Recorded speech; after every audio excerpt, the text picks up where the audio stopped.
மதிகெட்ட பாலகனே, அந்த பிரம்மதேவர் எனக்கு அளித்த வரத்தை பற்றி அறிவாயா? தீய எண்ணத்துடன் நான் என் அன்னையை காணாத வரையில் என்னை எவராலும் அழிக்க இயலாது. எந்த ஒரு சக்தியும் என்னை சீண்டக்கூட முடியாது. எந்த ஒரு மகனும் தன் அன்னையை தீய எண்ணத்தோடு பார்க்கவே மாட்டான். அப்படி என்றால் நான் அமரனானேன், அமரன், அமரனானேன், அமரன், அமரனானேன், அமரன்.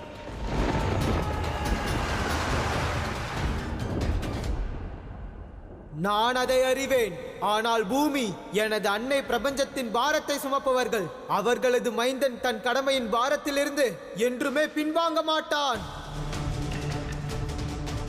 இருள் மட்டுமே சூழ்ந்திருக்கும் இவ்வையகத்தில் பிரகாசத்தை கொண்டு வர எதை இழக்க வேண்டுமாயினும் சரி, அதை இழக்க தயார். ஆகையால் என்னுடன் வந்து யுத்தம் புரி. இவ்வாறு வார்த்தை ஜாலங்கள் வேண்டாம். உனது விருப்பத்தை நிச்சயம் நான் நிறைவேற்றுவேன். மதிகெட்ட பாலகனே,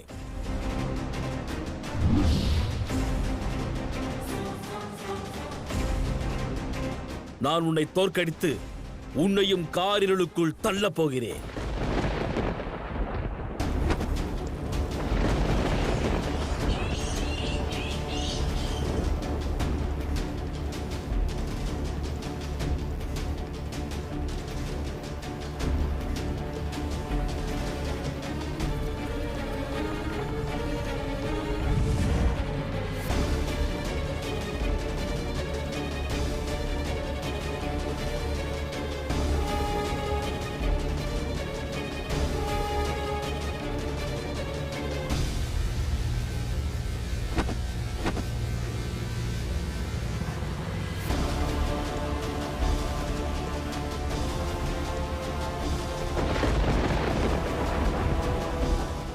எனது இருளை உன் பிரகாசமான ஒளியால் ஒருபோதும் வெல்ல முடியாது.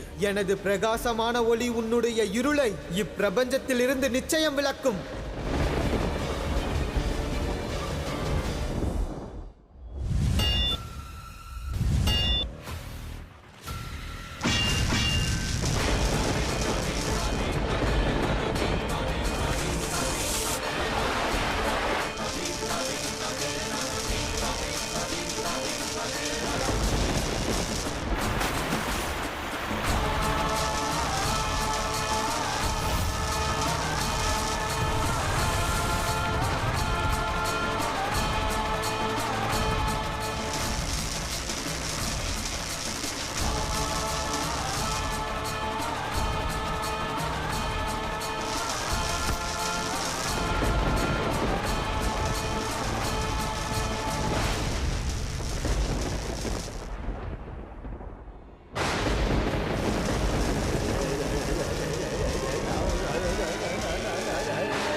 இந்த சிவன் நாராயணரை சிறைப்பிடிக்க போகிறான்.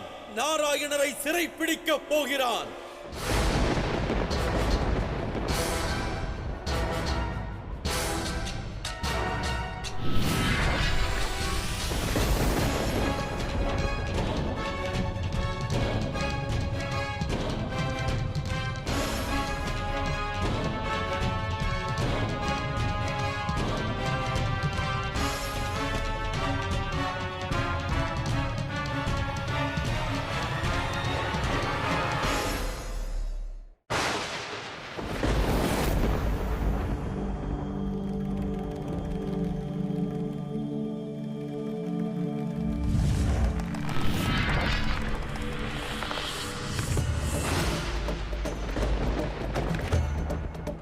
இந்த சிவனின் பானம் எதற்கும் நிற்காது.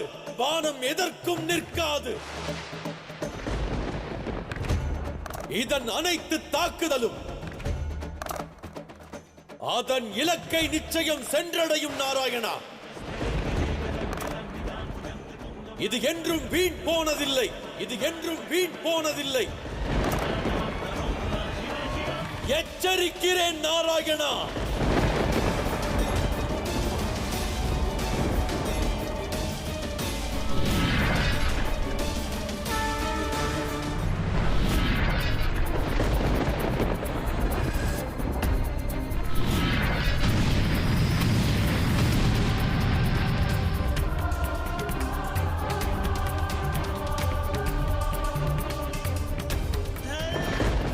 சிவாஸ்திரத்திற்கான பதிலை நாராயண அஸ்திரம் தரப்போகிறது.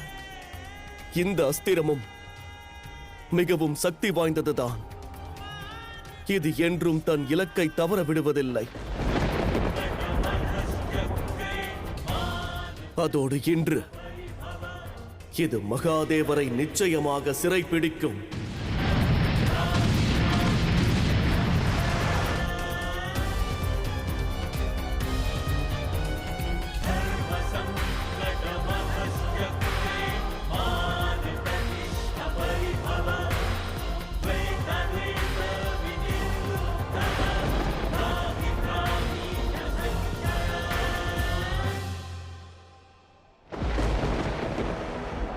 உன்னை பாவங்களை செய்ய விடாமல் தடுப்பதற்காக வாழ்நாள் முழுவதும் நான் இவ்வாறே நிற்க தயார் அந்தகாசுரா.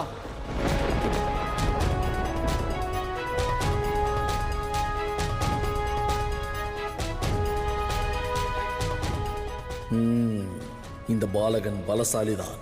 இவனை பலத்தை கொண்டல்ல, தந்திரத்தால் வெல்ல வேண்டும்.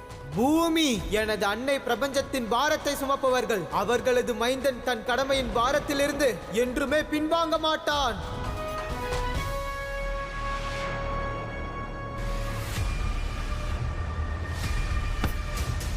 நீ ஒரு சிறந்த வீரன் என்பது எனக்கு விளங்கிவிட்டது. உன்னை நீயே அறிமுகப்படுத்திக் கொள் பாலகனே. உனது நினைவில் குறை இருக்கிறதா என்ன? கூறினேன் அல்லவா, பூமியின் மைந்தன் பௌமன் நான், பௌமன் நான், பௌமன் நான்.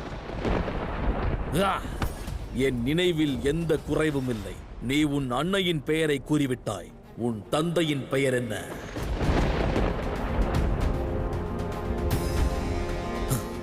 உன் தந்தை யார் என்று தெரியாதா? உன் தந்தையின் பெயர் என்ன? தாங்கள் ஏன் இவ்வாறு செய்தீர்கள் தேவி? தேவி, தேவி, என்னை பாருங்கள். ஏன் இவ்வாறு செய்தீர்கள் தேவி? எங்கள் யுத்தத்திற்கிடையே ஏன் வந்தீர்கள்? இந்த யுத்தத்தை தடுப்பதற்காக.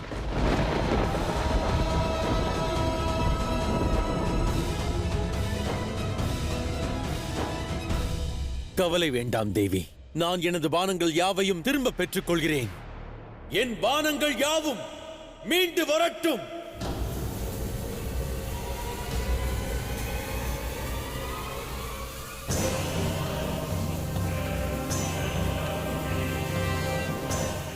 நான் செலுத்திய பானங்கள் அனைத்தும் என்னிடம் வரட்டும்.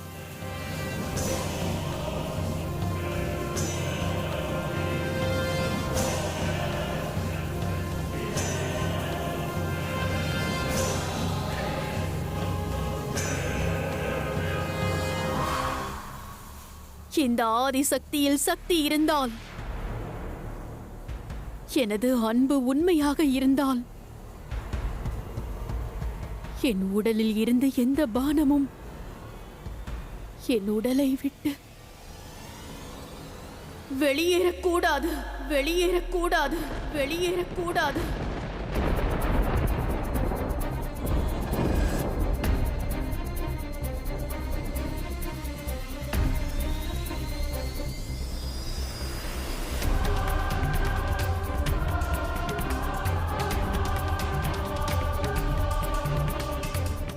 தேவி, ஏன் இந்த பிடிவாதம்? பானங்களை விடுவித்து விடுங்கள்.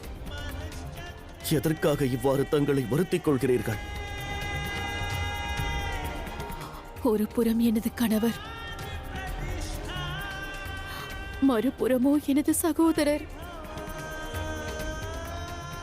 உங்கள் இருவருக்கும் இடையே நடக்கும் இந்த யுத்தம்தான் எனக்கு வேதனையை தருகிறது. இந்த பானங்கள் அல்ல.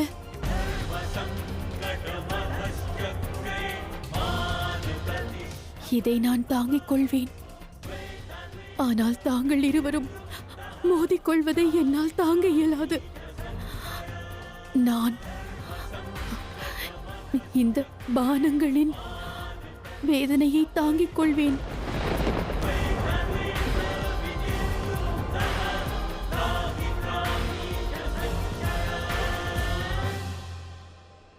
உன் தந்தையின் பெயரை உன் தாய் கூறவில்லையா? என்ன ஒரு வேடிக்கையான தருணம் இது! நீ எதன் பிரதிபிம்பம் என்று கூறினாய்? ஒளியின் பிரதிபிம்பம் இந்த பௌமன். ஆனால் உன் அடையாளமே தற்பொழுது இருளில் இருக்கிறதே.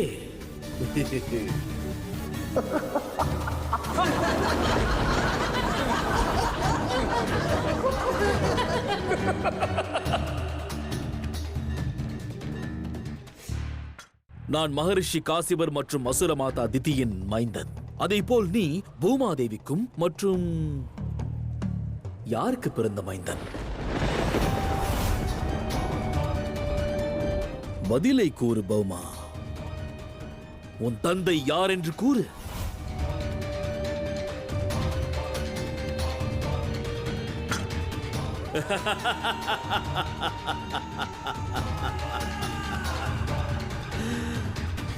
செல், முதலில் சென்று உன் அன்னையிடம் போய் உன் தந்தை யார் என்று கேள்.